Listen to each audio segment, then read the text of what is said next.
그러므로 내 사랑하고 사모하는 형제들이여 내 기쁨이며 면류가 아닌 내 사랑하는 여러분이여 이와 같이 주 안에서 굳건히 서십시오.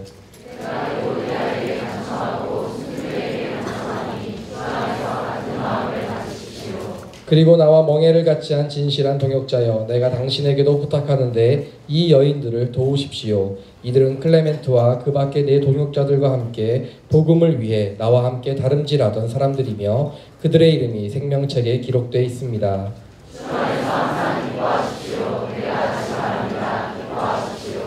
여러분의 관용을 모든 사람에게 나타내십시오. 주께서 가까이 계십니다.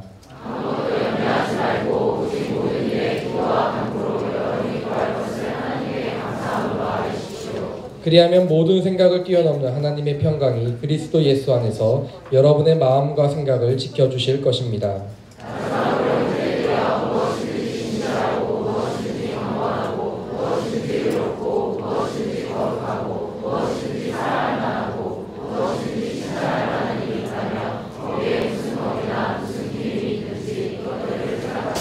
함께 읽겠습니다. 여러분은 내게서 배우고 받고 듣고 본 이것들을 실천하십시오.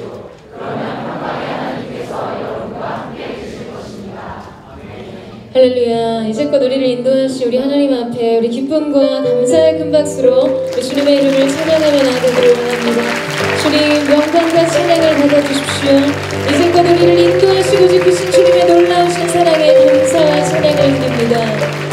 할렐루야. 여러분 사랑을 별로 덜 받으신 것 같아요. 하나님 앞에 드리는 이 감사의 박수가 이 정도일 줄은 상상도 못했습니다. 우리 다시 한번 이제껏 인도하신 하나님 앞에 우리의 신앙의 고백처럼 다시 한번 주님을 높여주며 나아가기를 원합니다. 주님 감사합니다. 주님 찬양합니다. 우리의 마음의 고백을 기쁨으로 받아주시옵소서. 사랑하는 여러분 성령 충만하십시오. 말씀 충만하십시오. 또한 감사 충만하십시오. 오늘 이 하루는 하나님께서 우리 가운데 주신 가장 큰 사랑의 선물인 줄로 믿습니다. 이 모든 순간이 은혜가 빚어낸 기적이지요. 그 은혜를 은혜로 아는 사람 정말 하나님 기뻐하시는 믿음의 사람인 줄로 믿습니다. 네, 제가 지난 한 주를 살면서 상당히 이 공감이 가는 한 질문을 보았습니다. 두 가지 상황에 대한 질문이었는데요. 하나는 훈련의 특성과 또 부대의 체질상 군대 중에 가장 어렵고 힘든 군대는 어디인가? 라는 질문과 이 며느리들이 가장 어려워하고 힘들어하는 시어머니는 어떤 시어머니인가? 라는 질문이었습니다. 저는 뭐 군대에는 가보지 않았지만 워낙 형제들이 이야기하는 그 입담으로 들은 풍월이 있어서 뭐 특전사 내지는 해병대 정도로 생각하고 있었습니다. 힘든 시어머니라면 뭐 외아들을 둔 홀 어머니, 홀로 계신 홀 어머니신가? 라는 생각을 했어요. 그런데 여러분 참 답이 기가 막힙니다. 군대 중에 가장 힘든 군대는 내가 낳은 군대. 시어머니 중에 가장 힘든 시어머니는 우리 시어머니. 참 탁월한 정답이죠. 모두의 마음을 만족시키는 답이지 않을까라는 생각을 하게 됩니다. 여러분 사람은 저마다 자기 인생에 자기 무게를 짊어지고 살아갑니다. 그리고 그 무게라는 것은 이 타인과 비교해서 상대적인 무게로 평가되지 않습니다. 내게는 절대적인 무게, 절대값으로 존재하는 것이죠. 그래서 우리는 누군가의 인생보다 내 인생이 훨씬 더 쉽다라고 쉽게 자신하지 못합니다. 각자 자신이 짊어지고 있는 문제가 절대적으로 무겁고 어렵고 혹독하기 때문입니다. 그런데 중요한 것이 있어요. 예일대학 심리학 강의 시간이었습니다. 이 스트레스 해결법에 대한 강연을 하기 위해서 심리학자로 이 저명한 알려진 교수님이 강의실로 들어오셨어요. 그리고는 이렇게 한 손에 이 물컵을 들고 나서 한 질문을 학생들에게 던지게 되었습니다. 일단 이 물컵을 들고 있는 교수님의 모습을 바라본 학생들은 저마다 그런 식상한 질문들을 떠올렸어요. 물이 반컵쯤 있나? 아니면 물이 반컵이나 있나? 이러한 질문, 이러한 대답을 유도하지 않을까라는 생각을 하고 있었습니다. 그러나 그 교수님의 질문은 모두의 예상을 깨고 다른 것이었어요. 지금 이 컵에 무게는 얼마나 될까요? 라는 질문을 던지게 됩니다. 그 안에 앉아있었던 많은 학생들이 대부분 250에서 500g 정도라고 대답했습니다. 그러자 이제 교수님이 이런 대답을 했어요. 이 물의 실제 무게, 즉 우리가 이해하는 절대값은 중요하지 않습니다. 문제는 이 물컵을 얼마나 오래 들고 있느냐입니다. 라고 이야기했죠. 만약 제가 이 물컵을 한 1분 정도 들고 있다면 별로 문제가 되지 않겠죠. 그러나 이 물컵을 1시간 이상, 반나절 이상 들고 있다면 팔이 저려오고 근육에 문제가 생기기 시작할 것입니다. 또한 그 이상 동안 같은 자세로 이 물컵을 들고 있는다면 팔의 감각은 마비되기 시작하겠죠. 각각 물컵을 들고 있는 시간은 다르겠지만 물의 실제 무게, 즉 절대값은 전혀 변하지 않습니다. 라는 답변을 했습니다. 여러분, 우리가 우리의 인생을 살아가는 데 있어서 우리의 삶 속에 찾아오는 걱정과 근심, 염려는 마치 이 컵 속에 들어있는 물의 무게와 같습니다. 여러분의 인생의 그릇 안에 담겨진 무게는 얼마입니까? 모두 사람들은 자기 인생의 무게를 안고 살아가요. 저마다의 염려와 근심과 두려움의 문제를 안고 있습니다. 그러나 그 염려, 그 인생의 무게 자체 때문에 사람이 힘든 것은 아니라는 것이죠. 이런 것들은 우리의 평생의 삶 속에 끊임없이 마치 삶의 그림자처럼 우리를 따라다닐 것입니다. 더 본질적인 문제가 있다면 우리가 그 염려와 근심, 불안과 두려움을 얼마나 오랫동안 우리 스스로 지고 얼마나 오랫동안 우리 스스로 안고 있느냐에 있다는 것이에요. 이 무겁더라도 잠시는 괜찮다는 것이죠. 또한 가볍더라도 그것을 계속해서 지속하기는 어렵다는 것입니다. 제 아무리 인생의 사소한 문제, 작은 염려를 할지라도 여러분 그것을 내려놓지 못하고 오랫동안 안고 있다면 분명 우리의 삶에는 문제가 발생하게 될 것입니다. 내면이 황폐해져요. 굉장히 관계가 위축됩니다. 기쁨과 평안을 잃어버리게 되고 미래에 대한 소망을 품기 어려워지죠. 이 두려움에 눌리고 불안과 근심에 휘말리는 것이에요. 그렇기 때문에 고통이 가중됩니다. 결국에는 이 본질적인 아주 영적인 근육의 마비가 오고 더 이상 아무것도 느낄 수 없는 감각의 이상이 생기게 되는 것이죠. 여러분, 오늘 우리가 읽은 이 본문 말씀은 바로 우리 삶에 드리워진 염려의 문제, 깨어진 평안의 문제를 어떻게 회복하고 해결할 것인가에 대해 말해주고 있습니다. 이 바울이 기록한 문단들을 언뜻 보게 되면 이 신앙생활 전반에 대한 여러 가지 권면들이 단편적으로 제시되어 있는 듯 보여요. 아주 짤막한 여러 가지의 권면들이 서로 상관없는 것처럼 제시되는 것처럼 보이지만 사실은 그렇지 않습니다. 서로 무관한 단편적인 사항들이 아니라 지금 이 모든 말씀의 권면들은 한 가지 중심되는 생각을 전하려고 한다는 것을 알 수 있다는 것이죠. 자, 여러분, 그것은 무엇일까요? 지금 이 모든 짧은 권면의 말씀들이 어떠한 한 가지의 중심 생각을 향하고 있는 것일까요? 이 빌립보서의 주제와 같은 내가 다시 거듭 말하노니 기뻐하고 주 안에서 기뻐하라. 주님 안에 있는 기쁨과 평강을 누리도록 하기 위함입니다. 지금 이 한 가지 중심된 생각을 향하고 있다는 것이에요. 자, 그런데 여러분, 우리가 더 주목할 점은 이 분명한 영적인 꼭지점, 이 중심 사상을 향해 나가기 앞서 이 모든 사실은 앞서 선행된 사실의 결과로 주어지고 있다는 것이죠. 우리 안에 깨어진 평강이 회복되고 우리 안에 잃어버린 기쁨이 회복되기 위해서는 어떠한 일이 있은 후에 주어지는 결과라는 것입니다. 한번 보시겠어요? 7절에서 등장하는 이 하나님의 평강이 지키시리라. 그리고 9절에 나오는 평강의 하나님이 함께 하시리라. 여러분, 이 두 가지 사실은 지금 그리하면 이라는 접속으로 시작됩니다. 즉 지금 이 약속들은 앞에 나온 내용들의 결과로 주어진다는 사실을 말해주는 것이죠. 그렇다면 우리가 하나님께서 주시는 평강을 누리고 평강의 하나님과 동행하기 위해서, 그 주신 약속들을 누리기 위해서 우리가 어떠한 권면, 어떠한 명령에 순종하고 그것을 지키며 나아가야 하는 것일까요? 이 명령들은, 이 권면은 세 가지 치료법으로 오늘 우리에게 제시되고 있습니다. 바울은 대부분의 사람들이 해결하지 못한 감정을 다루는 것으로 지금 이 권면에 대한 내용을 시작하고 있어요. 염려를 치료하고 평강을 회복하는데 첫 번째 치료법은 바른 관계를 맺는 것입니다. 여러분 2절 말씀을 우리 같이 한번 읽어보도록 하겠습니다. 2절 말씀 시작.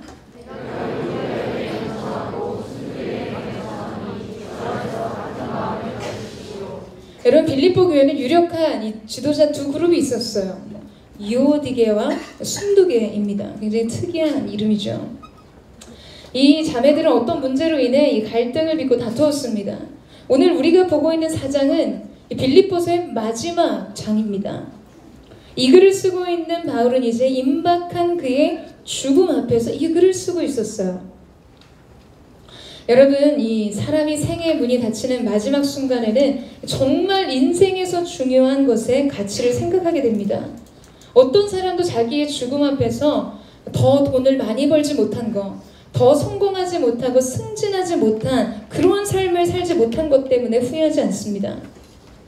인간이 생의 마지막 문이 닫히는 그 순간 죽음 앞에서 인생에서 가장 중요한 것을 생각하게 되는데, 여러분 그것은 바로 관계입니다. 더 사랑하지 못하고 더 용납하지 못한 것에 대한 후회가 남게 되죠. 그래서 사람은 마지막 순간에 누군가를 용서하거나 누군가로부터 용서받기를 갈망합니다. 일상을 살아가는 삶의 현장에서도 마찬가지죠. 이 마음에 아직 해결되지 않은 관계를 가지고 있다면 사람은 항상 지나치게 방어적이거나 의심하고 투기하고 용서하지 못한 분노를 안고 살아가게 됩니다. 관계 안에 믿음 대신 이 불신의 씨앗을 안고 살게 되는 것이죠. 여러분 그렇기 때문에 이 깨어진 관계, 바른 관계를 갖지 못하면 평안을 얻지 못합니다. 근심하게 되고 기쁨과 자유를 누리지 못하는 것이에요. 반면에 건강하고 바른 관계 안에 있을 때 우리는 자유와 기쁨과 안정감을 누리게 됩니다. 관계를 통해서 얻는 유익과 위로를 얻게 되는 것이죠. 바울은 오늘 유오디게와 순두게를 통해 이 사실을 지금 우리에게 말해주고 있는 것이에요. 둘 사이의 문제가 구체적으로 무엇 때문이었는지는 알 수 없습니다. 다만 그것이 아직 해결되지 않는 채 남아 있었다는 것은 알 수 있죠. 그리고 이 인간관계의 불화와 갈등은 기쁨과 평강을 깨트린다는 것이에요. 그렇기 때문에 바울은 그들에게 무엇보다 그 관계를 회복할 것을 권면하고 있는 것입니다. 여러분 지금 바울은 교회 안에서 어떠한 갈등도 있을 수는 없다, 어떠한 갈등이나 불화는 있어서는 안 된다라고 이야기하고 있는 것이 아닙니다. 있을 수 있어요. 사람과 사람 사이의 갈등과 불화는 언제나 존재하는 이슈예요. 그러나 그 갈등을 어떠한 성숙한 자세와 동기에서 풀어나가야 하는지에 대해 제시하고 있는 것이죠.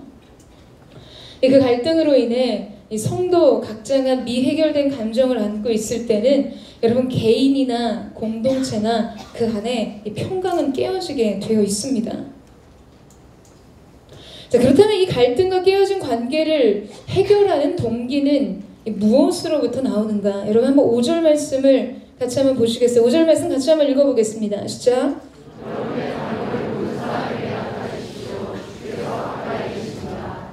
자, 여기서 관용이란 자신이 우위성, 우월함을 내세우지 않는 부드러움, 인내 이런 뜻을 가지고 있어요. 특별히 신약성경의 디모데전서, 베드로전서, 디도서 이러한 부분에서 많은 부분 이 단어가 사용이 되었는데 용서할 준비가 된 그런 뜻으로 표현되기도 하고요. 이 넓은 마음으로 다른 사람을 포용하다, 품는 마음이란 뜻을 가지고 있습니다. 근데 우리에게 중요한 문제는 그것이에요. 관용, 그럴 수 있어요. 용서가 준비된 넓은 아량과 그 마음. 그렇다면 우리는 왜 그 용서하는 마음, 왜 품어내는 따뜻하고 넓은 마음을 가지고 있어야 하는가? 여러분 오늘 이 5절 말씀에서 무엇을 이야기하고 있습니까? 주께서 가까이 계십니다. 주님께서 가까이 계시기 때문이라는 것이죠. 지난주 우리가 함께 나눈 대로 여러분 우리가 사랑하는 주님이 곧 오시기 때문입니다. 그 주님이 오실 때 그 주님의 마음을 기쁘시게 하기 위함이라는 것이죠. 내가 사랑하는 그분의 마음을 기쁘시게 하기 위함. 오늘 성경은 그것을 이야기하고 있어요. 여러분 구약에는 하나님께서 명하신 5가지의 제사법이 등장합니다. 5가지의 제사의 완성이라고 말할 수 있는 이 화목제는 거의 모든 예배의 마지막 예배라고 이야기할 수 있죠. 모든 예배는 이 마지막 예배인 화목제를 위해서 존재하는 것이라고 말할 수 있어요. 화목제에는 감사제, 낙헌제, 서원제가 있습니다. 찬송가에 여러분 그런 찬양이 있는 거 아세요? 구주만 생각해도 내 마음이 좋거든. 아십니까? 네, 우리는 잘 부르지 않는 찬양이긴 한데요. 이런 찬송가 가사처럼 그냥 주님을 생각하면 내 마음이 너무 좋아서 그 은혜에 감사해서 누구도 시키거나 요구하거나 권면하지 않았음에도 불구하고 하나님 앞에 자원함으로 드리는 예배가 화목제라는 것이에요. 감사의 예배입니다. 그런데 여러분 되게 재밌는 사실이 있어요. 이 화목제를 드릴 때 독특한 의무사항이 있습니다. 다른 제사에서는 대부분 이 제물은 하나님께 전부를 드리거나 하나님께 일부를 드리고 제사장이 그 일부를 취하게 되어 있었습니다. 그런데 유독 이 화목제 제물만은 그 기름 덩어리는 하나님께 태워드리고 나머지 이 살코기는 제물의 왼쪽 뒷다리 하나랑 가슴팍의 살코기 하나는 제사장에게 주고 모든 나머지 제물은 제사를 드리는 사람이 먹게 되어 있었어요. 근데 이 레위기 7장 15절 말씀부터 17절 말씀까지 보면 굉장히 특이한 내용이 등장합니다. 이 감사의 목적으로 이 자원하는 마음으로 하나님 앞에 낙헌제, 서원제, 감사제를 드리면 남은 것은 당일날 다 먹어 치워야 된다는 것이에요. 그냥 그저 먹는 거면 좋으십니까 여러분? 결국 서원이나 자원함으로 드린 제물은 내일까지 먹어도 되지만 결코 모레까지 남아있으면 안 된다는 것이죠. 만약 감사제라면 당일에 그 제물을 다 먹어야 한다는 것이에요. 근데 만약에 이 제물이 남게 되면 그 제사가 연락되기는커녕 저주가 된다는 말씀입니다. 자, 그럼 여러분 한번 생각해 보세요. 유대 계산법에 의하면 하루를 계산하는 계산법 뭘까요? 저녁이 되고 아침이 되니 이는 첫째 날이라. 하루의 시작이 저녁으로부터 시작합니다. 여러분 제사 드리는 사람이 아침에 성전에 가서 이 제물에 흠이 없는지를 살펴보고 조사하고 그 제물을 각을 떠서 제사하고 제사장에게 고기를 주고 나오면 한 오후 2-3시쯤 되지 않겠습니까? 그러면 이제 일몰이 시작되는 오후 6시 정도가 되기까지는 불과 남은 시간이 얼마 남았습니까? 기본 산수잖아요 여러분. 2-3시 정도에 끝나면 해 떨어지기 6시 전까지 몇 시간 남았어요? 2-3시간밖에 남지 않았다는 것이에요. 근데 여러분 일반적으로 소 한 마리를 잡았을 때 보통 이 700에서 800kg 정도가 나옵니다. 내장이나 뼈를 다 발라도 300에서 400kg 정도의 살코기가 남습니다. 그 중에서 왼쪽 뒷다리와 가슴팍의 살코기를 빼내서 제사장을 준다고 해도 최소한 300kg의 살코기, 즉 우리로 따지면 한 500근의 고기를 지금 2-3시간 만에 다 먹어 치워야 된다는 이야기라는 것이에요. 자, 여러분 그렇다면 어떻게 해야 될까요? 여러분 개념이 지금 있으세요? 우리 대부분 삼겹살 구워 먹을 때 1근 정도 사다가 혼자 먹잖아요. 근데 지금 여러분 500근을 지금 해 떨어지기 2시간 전에 다 먹어 치워야 된다는 거예요. 그저 좋습니까? 자, 여러분 어떻게 해야 할까요? 나눠줘야 하는 것이에요. 근데 나눠줄 때 문제가 있어요. 그냥 내 코드에 맞고 내가 좋아하는 사람만 불러서 먹는다고 이게 먹어질까? 카톡창 보면서 친구 목록 보면서 얘는 진짜 얘 정말 마음에 안 들어. 얘는 아웃시키고 빼버리고. 여러분 이 사람 저 사람 가리다가는 결코 그 재물을 다 못 먹습니다. 결국 나와 관계된 모든 사람을 불러서 함께 그 제물을 먹어야 한다는 것이에요. 그래서 이것이 화목제인 것이죠. 내가 정말 용서할 수 없었던, 내가 그토록 미워하던 사람마저도 식탁에 초청해서 나를 위해 먹어달라고 말하며 함께 식탁을 나눠야 하는 상황이 되는 것이에요. 그렇다면 여러분, 이 제사를 드리는 예배자가 어떤 생각을 할까요? 지금 그 사람 먹는 모습을 보면서 무슨 생각을 하게 될까요? 아주 그냥 잘 처먹는다, 이런 생각을 하겠습니까? 평소 마음에 들지 않고 용납이 잘 안 되고 미워하던 사람이기 때문에 그 식탁의 교제 안에서 여러분 그런 마음이 들겠어요? 여러분, 평소에 나와 얼마나 다른 이견이 있고 내 마음에서 그를 용서할 수 없는, 때로는 용납할 수 없는 미워하던 사람도 하나님과 나와의 관계를 위해서 절대적으로 필요한 사람이라는 사실을 깨닫게 되는 것입니다. 내가 하나님과 화목한다는 것은 결국 이 사람과 화목하는 것이구나를 깨닫게 되는 것이죠. 그래서 이 화목제의 이름을 히브리어로 세바우 슐람미미라고 호칭합니다. 직역하면 피 흘리는 제사예요. 여러분, 번제, 속건제, 속죄제, 피 흘리는 제사예요. 다 전부가 피 흘리는 제사입니다. 그런데 왜 유독 화목제를 피 흘리는 제사라고 부르는 것일까요? 여러분, 내가 미워하는 사람과 이 화목하고 내 재물을 나눠 먹기 위해서는 자신이 죽지 않고서는 안 되기 때문입니다. 제가 언젠가 이 화목제에 대한 이야기를 나눴는데 강의를 듣던 저희 공동체 자매가 빈칸에 그렇게 썼어요. 화목제는 내가 절대 할 수 없는 것. 그렇게 기록을 남겼다는 이야기를 들은 적이 있습니다. 그런데 여러분, 우리 예배의 완성이란 우리가 정말 하나님으로부터 받은 그 은혜에 대한 감사를 주 앞에 드리는 마지막 종결의 예배란, 모든 예배의 완성이란 이 화목제로 이어지게 된다는 것이죠. 여러분, 그런데 이것이 얼마나 큰 고통의 문제이고 이것이 얼마나 쉽지 않은 문제라면 수많은 제사들 가운데 여러분 이것을 피 흘리는 제사라고까지 표현을 했겠습니까? 여러분의 가족이든 여러분의 지인과의 관계이든 믿음의 공동체 속에서 만났던 동역자의 관계이든 여러분, 우리가 화해를 이루는 것, 서로 용서를 하는 것은 사실 이렇게 쉽지 않은, 마치 내 영혼에, 내 내면의 피를 흘리기까지의 고통이 있는 것입니다. 사랑하는 여러분, 그러나 우리는 그 연합 안에서 비로소 주님이 주시는 진정한 평강과 안식의 기쁨을 회복하게 될 것입니다. 그 하나됨을 힘써 추구하고 그리스도 안에 서서 형제와 자매와 정말 많은 사람들과 화목을 추구하고 누리게 될 때 우리 안에 잃어버리고 깨어진 기쁨과 평강이 회복되는 놀라운 은혜가 있게 될 줄로 믿습니다.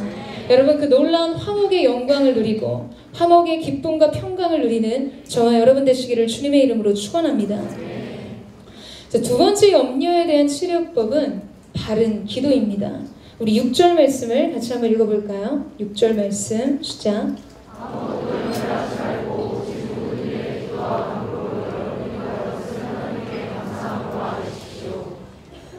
여러분, 사실 굉장히 현실 불가능한 위로같이 느껴지지 않습니까?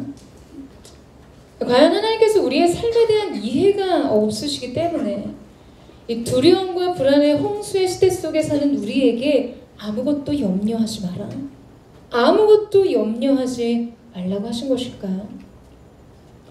여러분, 이것은 근본적으로 하나님께서 그분의 자녀들을 향한 절대적인 사랑과 보호를 우리에게 약속하고 계신다는 사실을 반영하고 있는 것입니다. 지금 그 사랑의 토대 위에서 우리에게 이러한 삶을 살기를 원하신다고 말씀하고 계시는 것이죠. 바로 염려가 없는 삶.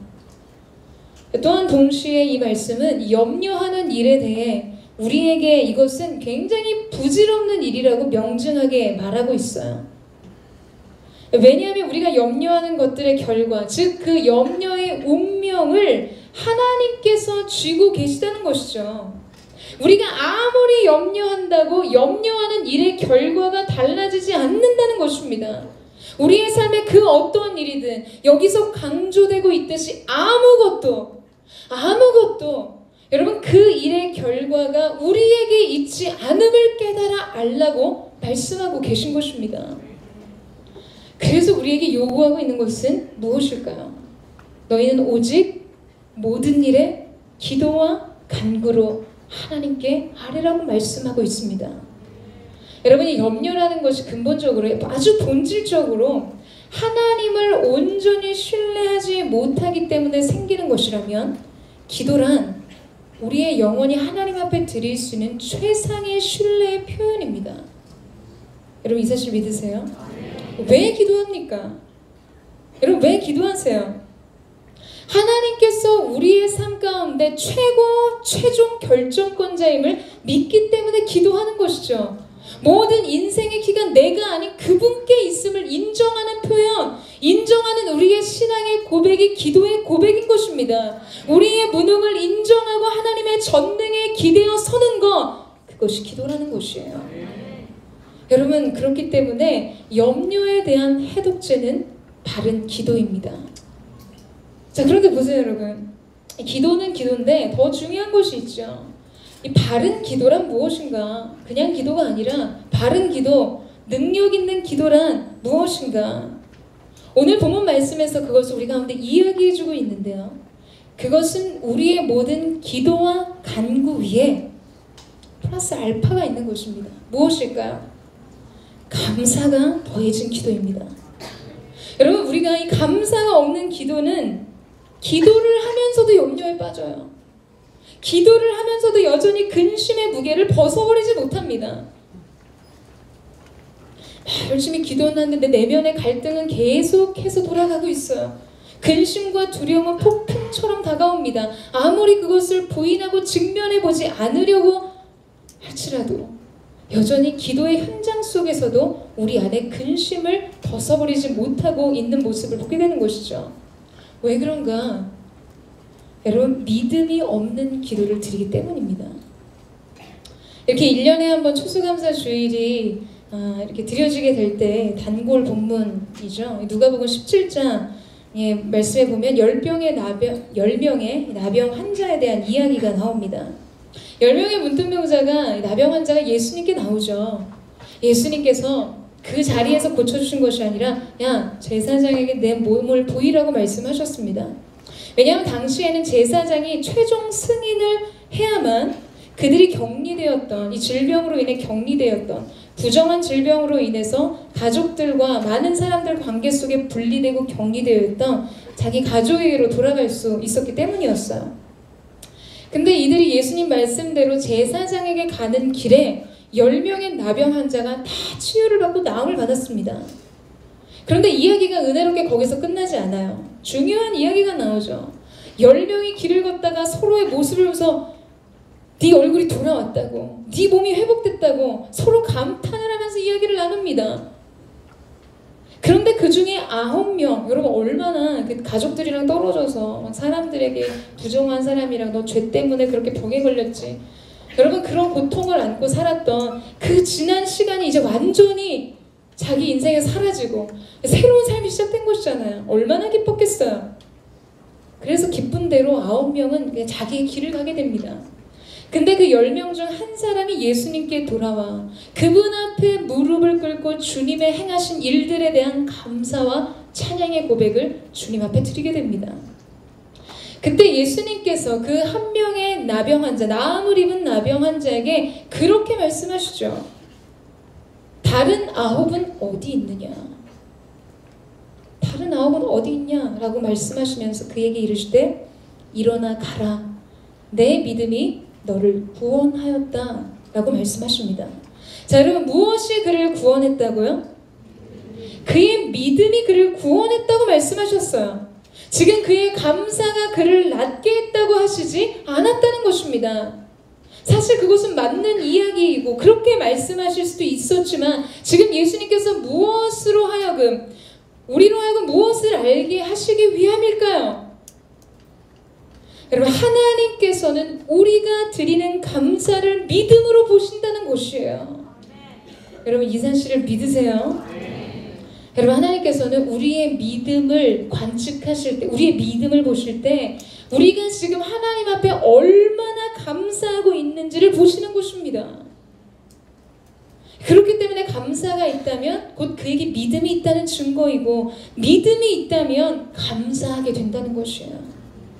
여러분, 그래서 우리가 정말 이 간증의 고백, 탁월한 신앙의 선조들, 많은 신앙의 증인들의 이야기를 들을 때 정말 그들이 감사할 수 없는, 말할 수 없는 환난과 고통과 고난의 시간 속에서도 이 형편없는 상황을 보면서 그들이 감사할 때 그것은 무엇을 말해주는 것일까요? 이 상황 속에서도 하나님께서 일하고 계신다는 것을 믿는 믿음인 것이죠. 이 모든 상황 속에서도 분명 숨겨진 하나님의 섭리가 있다는 것을 믿는 믿음이 있다는 것이에요.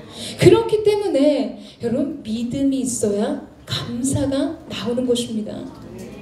제 아무리 눈에 보기에는 최악의 상황이라 할지라도 하나님의 선하심을 신뢰하기 때문에 모든 것이 합력하여 선이 되게 하실 하나님의 섭리와 지혜를 기대하는 믿음이 생기는 것입니다.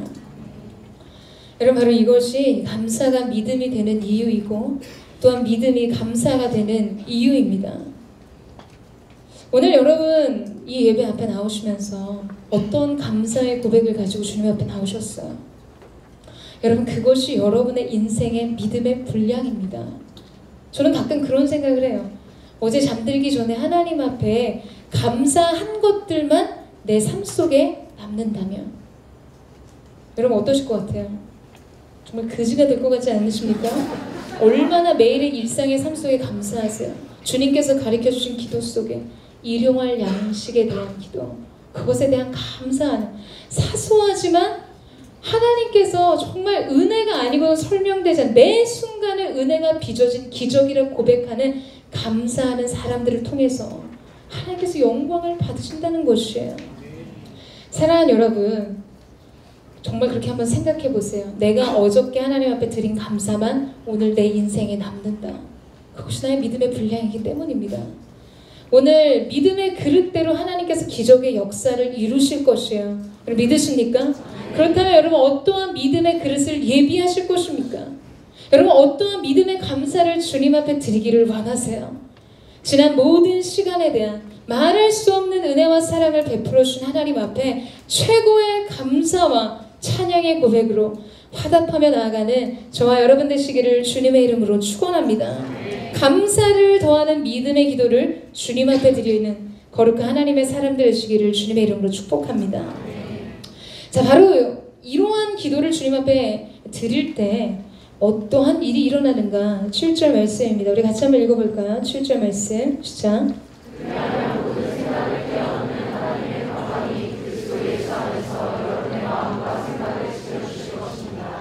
여러분, 우리가 추구해야 할 기도의 응답은 무엇인가? 가장 큰 기도의 응답은 그리스도 안에서의 평강입니다. 여러분 믿으세요? 네. 믿으십니까? 네. 하나님께서 주시는 평강을 소유하는 것, 그것은 어떤 실제적인 기도 응답보다 더 근본적인 문제 해결입니다. 바울은 오늘 우리가 기도하면 하나님께서 응답하신다, 이런 일반적인 교훈에 대해서 이야기하고 있는 것이 아니에요.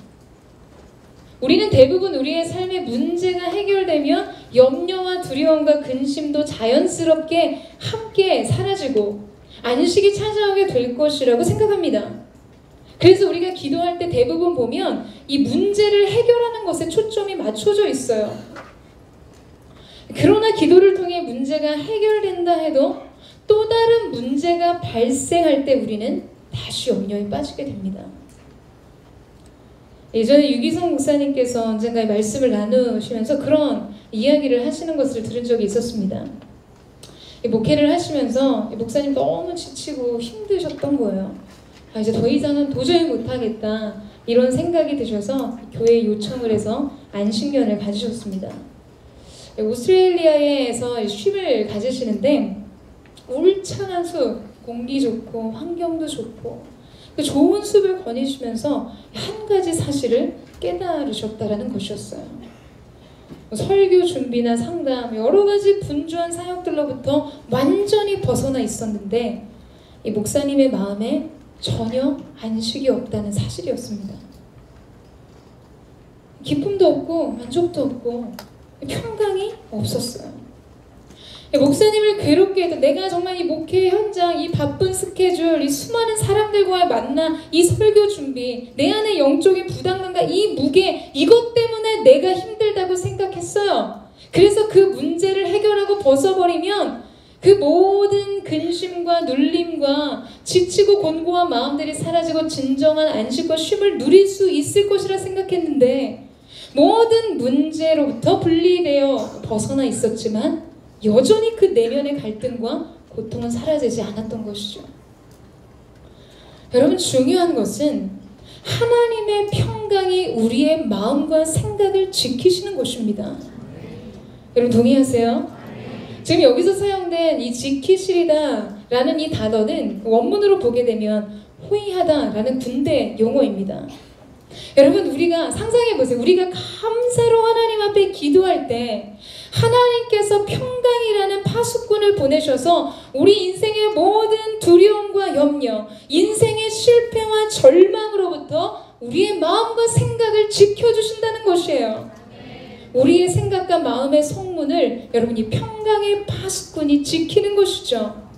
부정적인 생각과 비관적인 생각의 출입을 막고 낙심과 이 실망감을 몰아내고 생명과 능력, 충만한 기쁨과 소망이 흘러넘치도록 평강이 우리 인생의 보초를 서는 것입니다. 여러분, 세상 사람들 보세요. 성공했기 때문에 기쁨과 행복을 누리는 삶을 삽니까? 세상에서 성공한 사람들이 여러분 지독하게 그의 내면의 이면 속에 얼마나 많은 우울증의 문제로 고통하는지 아시죠? 상황과 환경의 문제가 결코 우리에게, 문제 해결이 결코 우리에게 평강과 기쁨을 안겨주지 않는다는 것이에요. 여러분, 그렇기 때문에 상황에 따라 또 다른 문제가 생긴다 해도 감사로 기도하는 사람의 마음과 생각은 세상이 알 수 없고 그 누구도 설명할 수 없는 평강의 능력으로 가득 채워져 있는 것입니다. 사랑하는 여러분, 하나님께서 주시는 평강은 그 어떤 구체적인 기도의 실제적인 응답보다 더 근본적인 해결을 약속하고 계시는 것이에요. 이 사실을 믿으십니까? 여러분, 이 평강을 사모하세요? 저는 오늘 저와 여러분이 정말 이 감사의 기도, 믿음의 기도를 하나님 앞에 드릴 때 여러분, 하나님께서 보내신 평강의 파수꾼이 정말 우리의 인생과 우리의 마음과 우리의 생각을 호위하시고 지키시는 놀라운 은혜, 거룩한 은혜를 체험하는 그 시간이 되기를 주님의 이름으로 축원합니다. 마지막으로 염려를 치료하는 치료제는 바른 생각을 하는 것입니다. 네, 8절 말씀인데요. 네, 같이 한번 읽어보도록 하겠습니다. 8절 말씀 시작.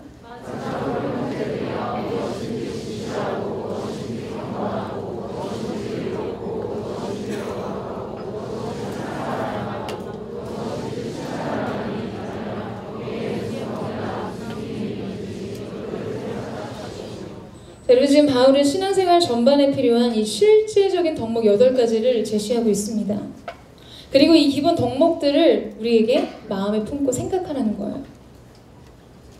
근데 보세요, 여러분. 경건한 일을 해라. 거룩한 일을 좀 해라. 너희가 칭찬받을 만한 일을 좀 해라. 사랑받을 만한, 사랑할 만한 일을 좀 해라고 말하지 않고 이런 것들을 깊이 생각하고 그 생각을 강화하라고 말하고 있는 것입니다.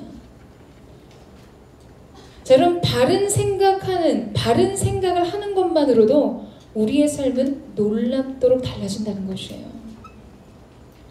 여러분, 생각은 행동을 만들고, 행동은 습관을 만들고, 습관은 인격을 만들고, 인격은 운명을 만듭니다.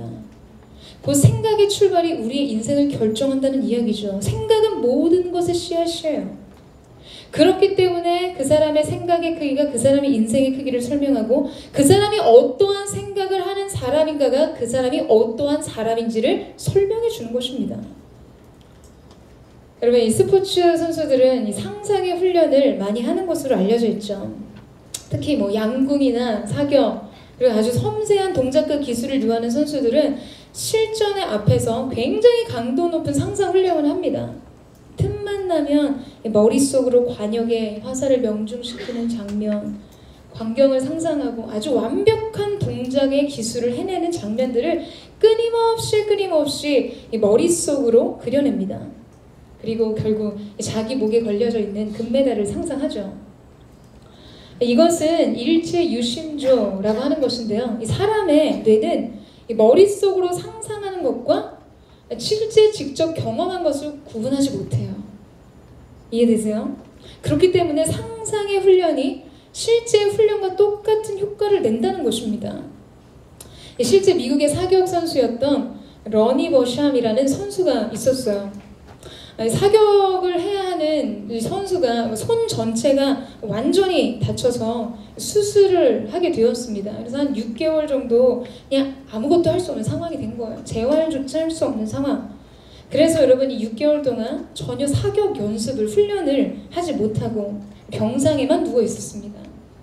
그런데 이 선수가 이 병상에서 오직 상상 훈련만 했어요. 머릿속으로 자기가 쏜 이 탄알이 관역을 정확하게 명중하는, 그리고 자기의 호흡, 자기의 근육의 움직임, 모든 것을 통제하며 머릿속으로 끊임없는 상상의 훈련을 했습니다. 여러분, 그런데 그 결과가 결국 그가 전미 챔피언에 오르는 놀라운 일이 일어났어요. 실제 이 케이스를 두고 많은 연구가 진행이 됐습니다. 실제 연구 결과 25%만 실제 훈련을 하고 75%는 상상 훈련법을 사용한 선수들의 기술 향상이, 예를 들어 75% 실제 훈련을 하고 25%만 상상 훈련한 사람보다 훨씬 기술 향상이 높다는 결과 보고가 있었습니다. 여러분, 놀랍지 않으세요? 좀 놀라운 건 이게 놀라운 것처럼 반응을 한번 해보세요. 그럼 놀랍지 않으세요? 놀랍죠. 여러분, 반응하는 자는 복이 있나니 기름 부으심이 저희 것이라.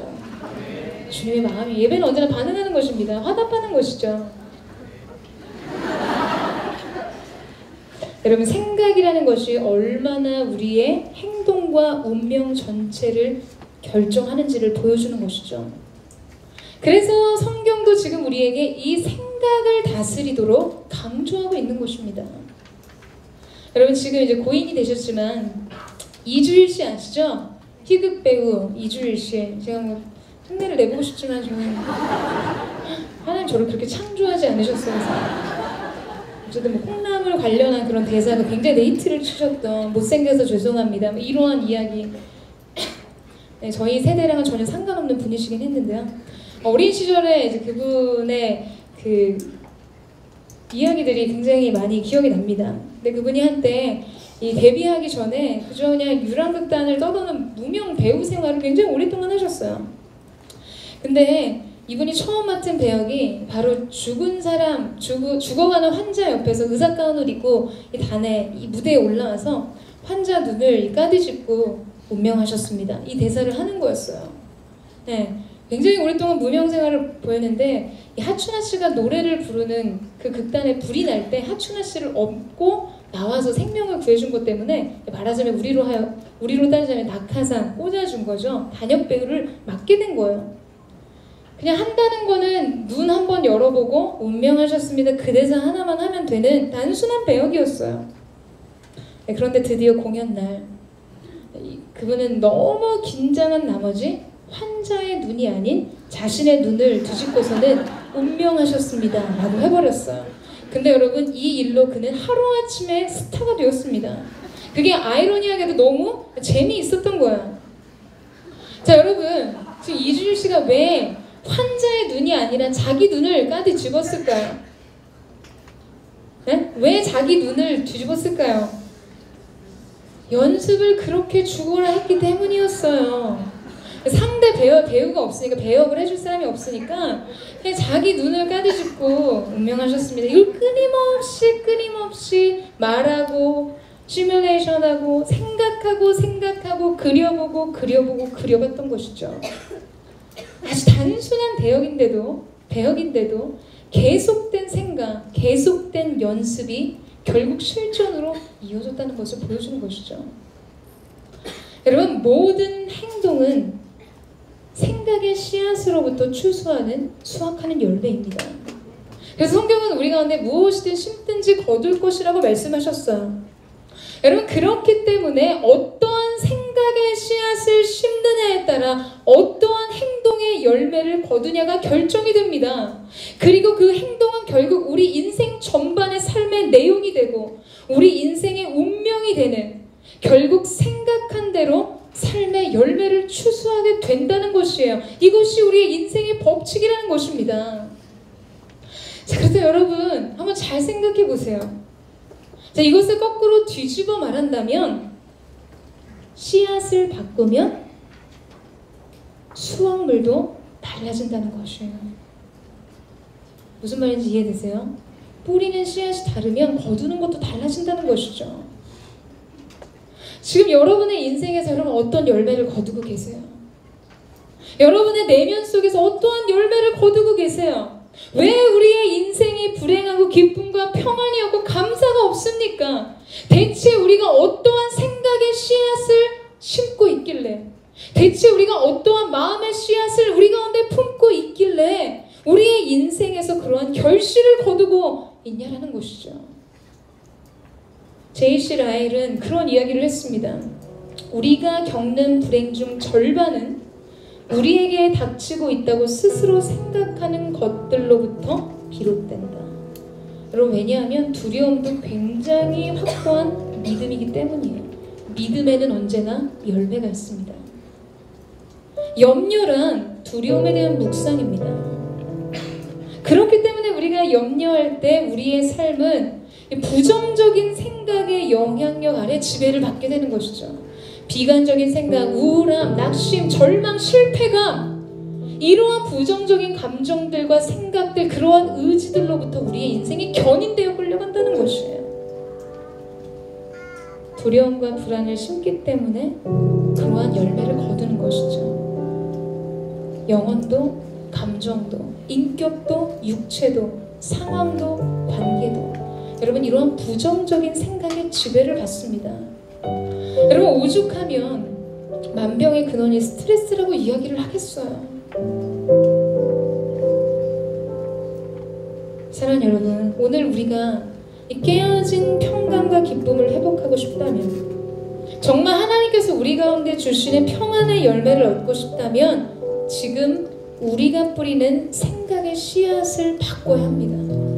우리가 품고 있는 마음의 씨앗을 바꿔야 한다는 것이에요. 오늘 이제 우리에게 필요한 것은 무엇인가? 9절 말씀이에요. 여러분, 내게서 배우고 받고 듣고 본 이것들을 실천하십시오. 그러면 평강의 하나님께서 여러분과 함께 하실 것입니다. 아멘이십니까? 아멘. 여러분, 실천하십시오. 적용하세요. 지금껏 여러분이 여러분의 인생 속에서 심고 있었던 그 모든 부정적인 생각의 씨앗을 거두십시오. 여러분이 심고 있던 씨앗을 바꾸세요. 다른 씨앗을 파종하십시오. 기쁨과 평강의 열매를 추수하세요. 감사를 심고 기적을 추수하는 사람, 믿음을 심고 구원을 추수하는 사람, 여러분, 그렇게 놀랍도록 여러분의 인생 속에 이전과는 다른 새로운 은혜의 수확의 결실들이 우리 모두에게 있게 되기를 주님의 이름으로 축원합니다. 바른 관계, 바른 기도, 바른 생각들을 통해서 오늘 우리의 인생 속에 숨겨진, 그리고 깨어진, 부서져 버린 것 같았던 기쁨과 평강이 새롭게 회복되는 놀라운 은혜, 그 모든 은혜가 우리에게 있게 되기를 주님의 이름으로 축원합니다. 우리 함께 찬양하며 나아가기를 원합니다. 사랑하는 주님, 오늘 우리의 고백을 들으시는 주님 앞에 우리의 무능과 우리의 연약함과 때로는 우리의 두려움과 우리의 절망을 주님 앞에 고백합니다. 오직 하나님께서 오늘 우리 가운데 주시는 새로운 평강의 옷을 입고 감사의 고백으로 주님 앞에 나아가기를 원하오니, 주님, 우리 인생 속에 깨어졌던 모든 관계들이 회복되어지게 하여 주시고 하나님 앞에 믿음의 기도, 감사의 기도가 더해지는 시간이 될 수 있도록 도와주시고, 인생의 모든 부정적인 생각, 두려움과 근심과 염려를 묵상했던 우리의 모든 잘못된 비관적인 생각의 씨뿌림이 우리의 인생으로부터 끊어지고 떠나가는 거룩한 은혜가 있게 하여 주시옵소서. 그래서 오늘로부터 우리의 삶 속에 하나님의 평강을 추수하고 하나님이 주시는 기쁨과 새로운 추수의 그 놀라운 소망의 열매를 맺는 우리 모두가 될 수 있도록 기름 부어 주시옵소서.